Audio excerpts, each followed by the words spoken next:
শোনো গো নারী খুন বলেছেন রাসূল। কি বলেছেন?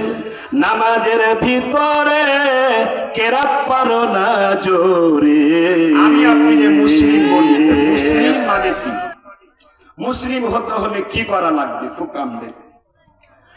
মুসলিম হতে হলে দুইটি জিনিস করতে হবে। কথা বলবেন, কয়টি? মা বোন আছে না নাই? মা বোনদের কথা বলা দরকার আছে না নাই? বাজারে নারী, অফিসে নারী, সংসদে নারী, পার্লামেন্টে নারী, সব জায়গাতে নারী। নারীদের কথা আমি কি কিছু না বলে পারি?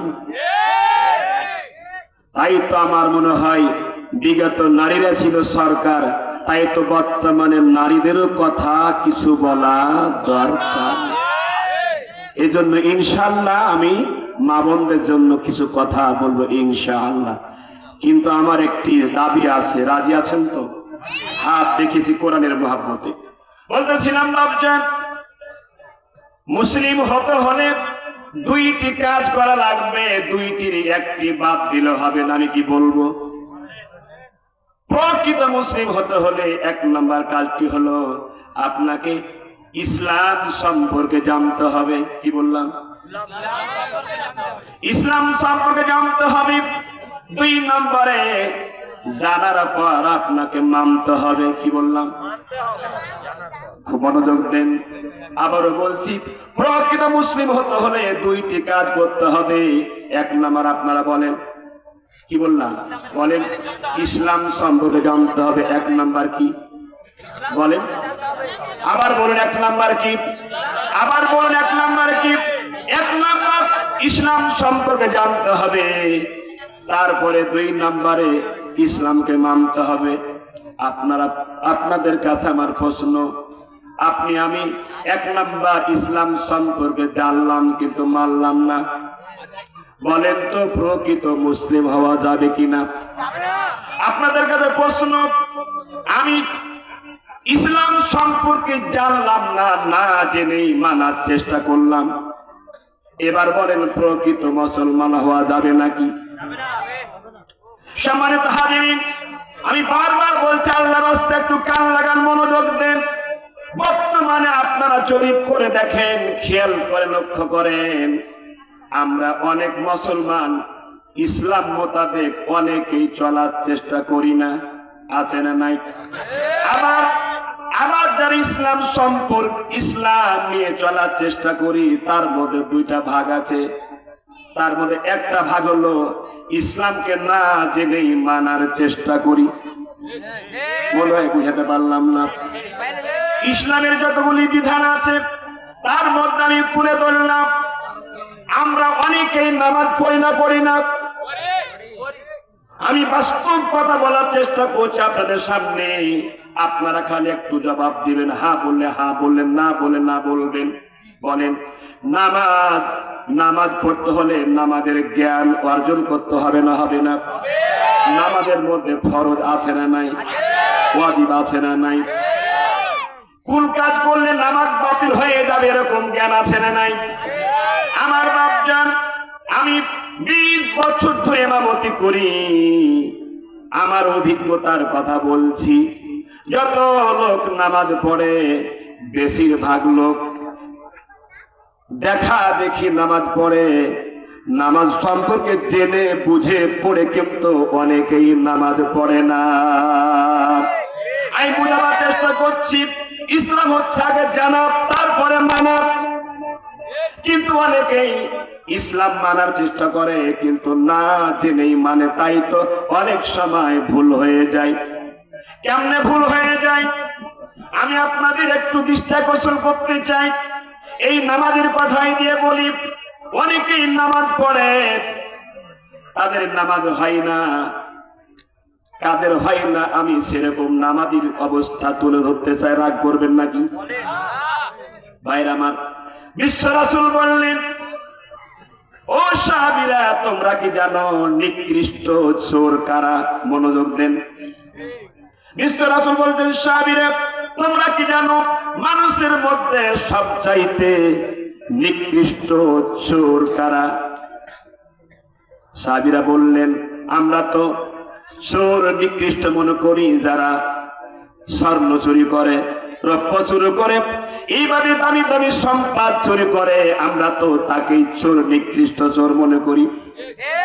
বিশ্ব রাসূল বললেন, ও সাহাবীরা তোমাদের উত্তর সঠিক হয়নি, জেনে রাখো যারা স্বর্ণ চুরি করে, রৌপ্য চুরি করে, এরকম দামি দামি সম্পদ চুরি করে, এরা নিকৃষ্ট চোর নয়। আমি রাসূল জানিয়ে দিলাম, যারা সালাত চুরি করে তারাই হলো নিকৃষ্ট চোর।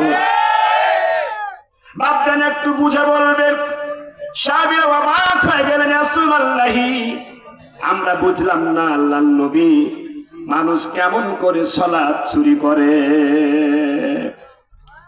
বিশ্ব রাসূল বলছেন, সালাতের মধ্যে যারা সালাত চুরি করে তারাই হলো নিকৃষ্ট চোর। তাই তো সাহাবীগণ অবাক হয়ে গেলেন, আল্লাহর নবী আমরা বুঝতে পারলাম না কেমন করে মানুষ সালাত চুরি করে। বিশ্ব রাসূল বললেন, তাহলে তোমরা জেনে নাও কোন নামাজি গুলো সালাত চুরি করে। বিশ্ব রাসূল বলেন, আল্লাযী লা ইউতিম্মুর রুকুআ ওয়াস সুজুদা। বিশ্ব রাসূল বললেন, যারা সালাত পড়ে কিন্তু রুকু সিজদা ভালোভাবে করে না, রুকুতে গেলে তাড়াতাড়ি নিচু হয়ে তাড়াতাড়ি উঠে যায়, আবার ধীরে ধীরে ভাবে দাঁড়ায় না, সিজদায় চলে যায়, সিজদায় গিয়ে মরগের মতো ঠোকর মারে, ধীরে নামাজ পড়ে না, তাড়াহুড়া করে নামাজ পড়ে, বিশেষ করে রুকু সিজদা ধীরে ধীরে করে না, তাড়াহুড়া করে। বিশ্ব রাসূল বললেন, এরাই হলো সালাত চোর, আর যারাই হলো সালাত চোর তারাই হলো নিকৃষ্ট চোর। এবার আপনারা বলেন, আমাদের সমাজে এরকম নামাজি দু একটা আছে না নাই? যে সালাত পড়ে কিন্তু রুকু সিজদা খুব তাড়াহুড়া করে, আছে না নাই? বাপজান আমার, আমি বুঝাবার চেষ্টা করছি, অনেকে নামাজ ধরেছে, ইমাম বলেছে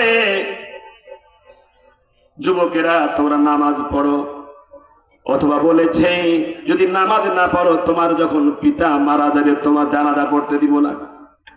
ঠিক কিনা? মানুষ এইভাবে নামাজ ধরতে হয়, ধরেছে, পড়তে হয়, নামাজ পড়ে, কিন্তু নামাজটা কেমনে পড়তে হয়, কিভাবে পড়তে হয়, নামাজ কেন পড়বো, কার জন্য পড়বো, এই নামাজের জ্ঞান কিন্তু মানুষ অর্জন না করেই নামাজ পড়ে থাকে। আর যারা না জানে নামাজ পড়ে তারা ভুল করে, আর যারা ভুল করে, ভুল যারা করে তারা কোনোদিন সফলকামী হয় না। পরীক্ষাতে পরীক্ষার খাতায় অনেক লিখেছে, অঙ্ক করেছে, কিন্তু কাটাকাটি করে দিয়েছে, ভুল হয়ে গেছে। ইংরেজি লেখাছে, বানান ভুল করেছে। বলেন তো ভুল করে লিখলে কি ভালো রেজাল্ট হবে?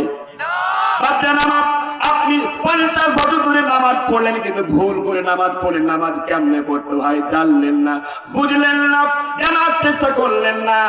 ওই মানুষের চাপে মানুষ নাকি কি বলে, সমাজ কি বলবে, ইমাম কি বলে, এর মানে মানুষকে দেখানোর জন্য নামাজ পড়েছেন, আল্লাহর জন্য আপনি নামাজ পড়েন নাই। এর মানে আপনি নামাজ না জেনে মানুষের চাপে আপনি পড়েছেন। আল্লাহর কসম এই নামাজ আপনার কোনো কাজ দিবে না। একই প্রসঙ্গত বলি, অনেক মানুষ নামাজ ধরে আর নামাজ ছেড়ে দেয়, এরকম নামাজ আছে না নাই? নামাজ ধরে আর নামাজ ছাড়ে। বাপজান আমার, তো আমি আপনাদের বলতে চাই, কাদের নামাজ ছুটবে না, আমি কি বলবো, কাদের নামাজ ছুটবে আর কাদের নামাজ ছুটবে না আমি বলে দিচ্ছি। ইনশাআল্লাহ আল্লাহর কোরআন হাতে নিয়ে আল্লাহর নামে কসম করে বলছি, তাদের নামাজ ছুটবে না। নামাজ কাদা হতে পারে, ঢিলা হতে পারে, কিন্তু তাদের নামাজ ছুটবে না। ওরা কারা? ওরা কারা বলবো? এখন একটু পর, এখনই বলছি। বাপজান আমার, আল্লাহর কসম কোরআন হাতে নিয়ে বলছি, তাদের নামাজ ছুটবে না, কখনো ছুটবে না যারা 100% 100% আল্লাহকে ভয় করে নামাজ ধরেছে। আল্লাহর কসম, আল্লাহর ভয়ে যারা নামাজ ধরে এদের নামাজ ঢিলা হতে পারে, কাদা হতে পারে, কিন্তু নামাজ দুদিন পড়লো তারপর ছেড়ে দিল, এটা হতে পারে না। এর মানে প্রকৃত পক্ষে সে আল্লাহকে ভয় করে নামাজ ধরেনি। কাদের নামাজ ছুটে জানেন? মানুষকে দেখানোর জন্য নামাজ পড়ে যারা, তাদেরই নামাজ ছুটে। আচ্ছা, মানুষকে দেখানোর জন্য নামাজ পড়ে এরকম লোক আমাদের সমাজে আছে না নাই? প্রথম একটা পয়েন্ট বলি, ভোটের সময় অনেক নামাজি বেড়ে যায়, বিশেষ করে যারা মেম্বার চেয়ারম্যানে অনেকে ভোট করে, অন্য সময় কিন্তু নামাজ পড়ে না, কিন্তু যখন ভোট চলে, নির্বাচন চলে, তখন কি খুব ভালো করে নামাজ পড়ে। কথাটা কি বাড়িয়ে বললাম? 5 ওয়াক্তই পড়ে, এমনকি 5 ওয়াক্তের চাইতে বেশিও পড়ে। বাড়িয়ে বললাম নাকি? এক চেয়ারম্যান আসর পড়েছে, সামনে আর একবার আসরের নামাজ পড়বে, তো যারা সাথে আছে তা বলছে, চেয়ারম্যান সাহেব নামাজ তো একবার পড়েছেন, বাদ দাও, এটা ভোটের নামাজ না, আরেকবার পড়িনি। কথা বাড়িয়ে বললাম নাকি? আমি বোঝাবার চেষ্টা করছি, ভোটের সময়, নির্বাচনের সময় আমার গ্রামের লোকেরা নামাজি, আমি নামাজ না পড়লে ভোট দিবে না, তাই তো অনেক সময় মেম্বার চেয়ারম্যান নামাজ ধরে। আল্লাহর কসম, এরকম মানুষকে দেখানোর জন্য যদি নামাজ ধরে, নামাজ ছুটবে না, ছুটবে না। আমি বোঝাবার চেষ্টা করছি, এজন্য আসুন ইসলাম সম্পর্কে জানুন, ইসলাম সম্পর্কে জানুন, তারপরে মানুন, তাহলে আপনার কাজ দিবে আল্লাহ রাব্বুল আলামিন। তৌফিক দিন, আমিন। একটু মহব্বত আল্লাহ ডাকি, সুবহানাল্লাহ। জোরে বলেন তো, লা ইলাহা ইল্লাল্লাহ। জোরে মহব্বত কয়েকবার, লা ইলাহা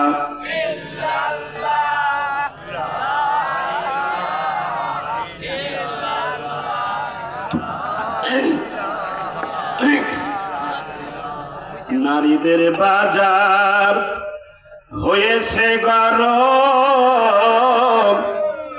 নারীরা এখন করে না শরম, পুরুষের মতন দায় যে ভাষণ। আগে শুনেন তারপরে বলবেন। নারীদের বাজার হয়েছে গরম, নারীরা এখন করে না শরম, পুরুষের মতো দায় যে ভাষণ। ঠিক কিনা? ভাষণ দেওয়া যাবে? নারীরা ভাষণ দিতে পারবে? শোনো গো নারী কুল, বলেছেন রাসূল। একটু মনোযোগ, কে বলেছেন? শোনো গো নারী কুল, বলেছেন রাসূল। কি বলেছেন? নামাজের ভিতরে কেরাত পারো না জোরে। ও শাহপুরবাসী মুসলমানেরা, বিশ্ব রাসূল বললেন, পুরুষেরা নামাজ পড়লে জোরে কেরাত পড়বে, কিন্তু মহিলারা জোরে কেরাত পড়তে পারবে না, পারবে না। বিশ্ব রাসূল বললেন, মহিলারা জোরে নামাজ কেরাত করতে পারবে না। আপনাদের কাছে প্রশ্ন বাবা, নামাজের মধ্যে যদি আমার আপনার মেয়ে স্ত্রী জোরে কোরআন কারীম তেলাওয়াত করতে না পারে, কিসের বলে? কোন সাহসে মুসলমানের দেশে আমার মেয়ে, আমার স্ত্রী ওই পুরুষের মতন মঞ্চে মঞ্চে হাত উঁচু করে ভাষণ দেয়? দিতে পারবে? মহিলারা ভাষণ দিতে পারবে? কিন্তু আমি আপনি যত ওয়াজ করি, মহিলাদের ভাষণ কি বন্ধ হয়েছে? বন্ধ হয়েছে? ভাষণ বন্ধ হচ্ছে না বলে তো আযাবও কমছে না। আযাব কেন রে দুনিয়ায়, ওমন ভাবো নিরালায়, আযাব কেন রে দুনিয়ায়। নারীরা বলে স্বাধীন হলাম, নিজের কামাই নিজে খাবো, পুরুষের দরকার নাই, ওমন ভাবো নিরালায়, আযাব কেন রে দুনিয়ায়। আপনাদের কষ্ট হচ্ছে নাকি ভাই? আমরা তো অনেক ওয়াজ শুনেছি, কেসা কাহিনী ওয়াজ শুনেছি, বর্তমান প্রেক্ষাপট আপনাদের তুলে ধরতে চাই বাপজান। আমার বিষয় হলো প্রকৃত মুসলমানের পরিচয়। আসুন বাবা, আমার বিষয় এখন বলতে চাই, প্রকৃত মুসলমান হতে হলে আপনাকে 1 নাম্বার জ্ঞান অর্জন করতে হবে। কিসের জ্ঞান? 1 নাম্বার কোরআনের জ্ঞান, 2 নাম্বার কোরআনের ব্যাখ্যা, হাদিসের জ্ঞান আপনাকে অর্জন করতে হবে। আল্লাহ রাব্বুল আলামিন তৌফিক দান, আল্লাহুম্মা আমিন। আজকে মুসলমান নামে মুসলমানের আজকে ইবাদতের কোনো জ্ঞান নাই, মুসলমানের নামাজের কোনো জ্ঞান নাই। মুসলমানকে পাক পবিত্র হতে হবে, ফরজ গোসল কেমনে করতে হবে এরকম অনেক মুসলমানের জ্ঞান নাই। কথা বাড়িয়ে বললাম নাকি? উযু কেমনে করতে হবে জ্ঞান নাই, যাকাত কেমনে দিতে হবে জ্ঞান নাই, রোজা কেমনে করতে হবে, কি কাজ করে রোজা ভেঙে যায় এরকম জ্ঞান আজকে অনেক মুসলমানদের নাই। বাইরা, এর মানে আজকে আমরা না জেনে আজকে আমরা নামের মুসলমান হয়েছি। সম্মানিত হাজিরিন, আসুন, এই জন্য প্রকৃত মুসলমান হতে হলে 1 নাম্বার কি আমাদেরকে জানতে হবে। এখন জানবো কি থেকে? জোরে বলেন, কি থেকে? এই কোরআনের জ্ঞান জানবো। কিসের জ্ঞান জানবো? এখন কোরআন কি বলেছে? কোরআন আমার আপনার জন্য যা প্রয়োজন সব বলে দিয়েছে। তার মধ্যে কোরআন কারিমের সবচেয়ে বড় নির্দেশ কয়েকটা, কোরআন কারিমের সবচেয়ে বড় কয়েকটি হাদিস। তার মধ্যে 1 নাম্বার আদেশ, ইকরা বিসমি রাব্বিকাল্লাযী খালাক। আল্লাহ রাব্বুল আলামিন বলেন, আমি 30 পারা কোরআন নাজিল করলাম। সর্বপ্রথম আমি যে নির্দেশ দিলাম সেটি নামাজ পড়ো, ওয়াজ করো, এরকম কোনো আদেশ নয়। আমি প্রথম আদেশ দিলাম, মুসলমান তোমরা যদি প্রকৃত মুসলমান হতে চাও তাহলে তোমরা পড়ো, পড়ো মানে জানো, আর জানো মানে তারপরে আমল করো। জোরে বলুন ঠিক কিনা? এজন্য কোরআনের আহ্বান আমাকে জানতে হবে, জ্ঞান অর্জন করতে হবে। কোরআন কারিম পড়ে আপনাকে কোরআন কারিমের জ্ঞান নিতে হবে। কোরআন কারিমের অন্যতম আরেকটি নির্দেশ হলো কি, কোরআন বলছে কি, মুসলমান যারা দাবি করো তোমাদেরকে পরিপূর্ণ ইসলাম মানতে হবে। এবার আপনারা বলেন, আমরা কি পরিপূর্ণ ইসলাম মানছি? জোরে বলেন, আমরা কি পরিপূর্ণ ইসলাম মানছি? অনেকে নামাজ পড়ে, রোজা করে, কিন্তু বাড়িতে পর্দা নাই। আছে না নাই? আছে না নাই? তাহলে আমরা পরিপূর্ণ ইসলাম মানি না। এখন বলেন, পরিপূর্ণ ইসলাম মানতে হবে না হবে না? এ কথা কার? জোরে বললে কথা কার? আল্লাহ রাব্বুল আলামিন বলেন, ইয়া আইয়ুহাল্লাযীনা আমানু দুখুলু ফিস-সিলমি কাফা ওয়া লা তাত্তাবিউ খুতুওয়াতিশ শাইতান ইন্নাহু লাকুম আদুউম মুবিন। আল্লাহু আকবার। আল্লাহ রাব্বুল আলামিন বলেন, মুসলমানেরা তোমাদেরকে পরিপূর্ণ ইসলাম মানতে হবে। বাপজান, একটু খুব মনোযোগ দেন, পরিপূর্ণ ইসলাম মানতে হবে, একটিও বাদ দেওয়া যাবে না। বাপজান, এই আয়াতটি কেন নাজিল হলো? আরবিতে বলে এর একটা শানে নজুল আছে। শানে নজুল আছে। নাজিল কেন হলো? খুব কান লাগান। এই আয়াতটি কখন নাজিল হলো?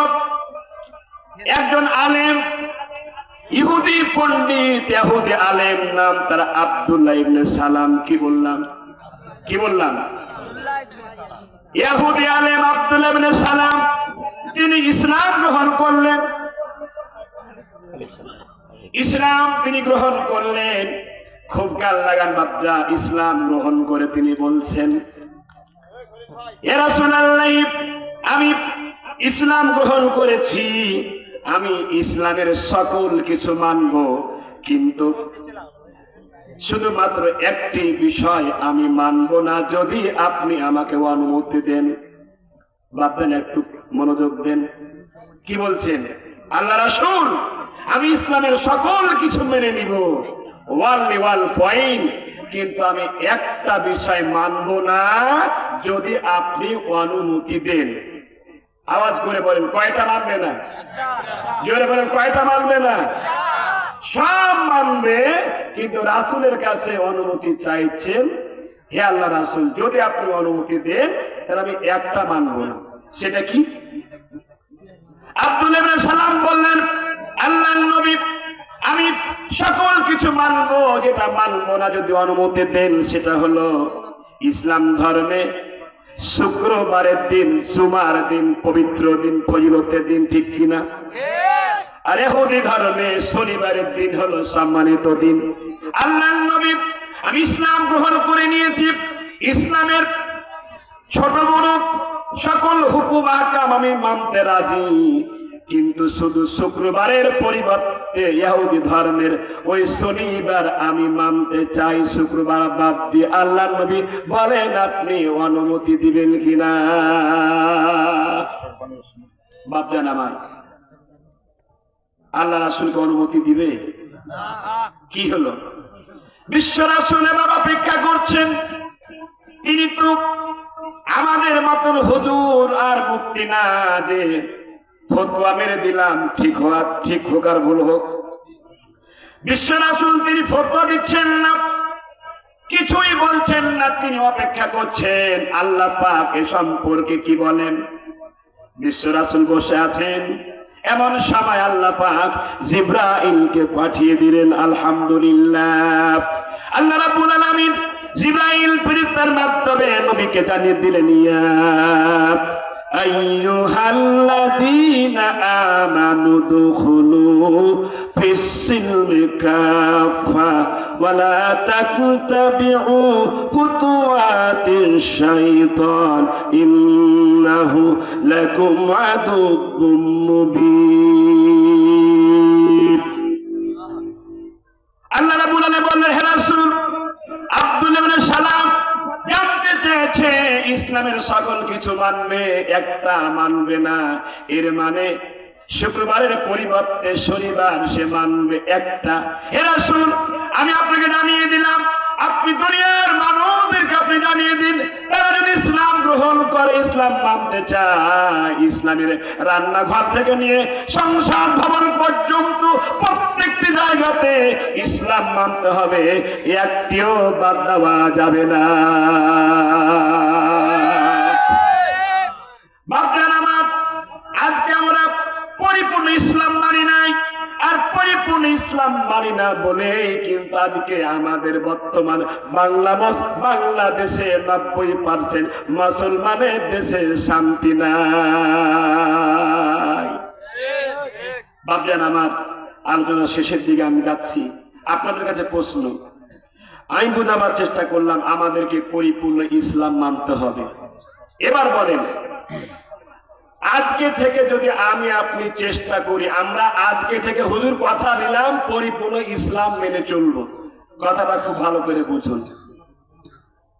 যদি আজকে থেকে আমি আপনি চেষ্টা করি যে আজকে থেকে ইনশাআল্লাহ আমরা পরিপূর্ণ ইসলাম মেনে চলবো, হাজি হোক, আলেম হোক, যতই বড় মুক্তি হোক, পরিপূর্ণ ইসলাম মেনে চলতে পারবে? মনে হয় বুঝাতে পারলাম না।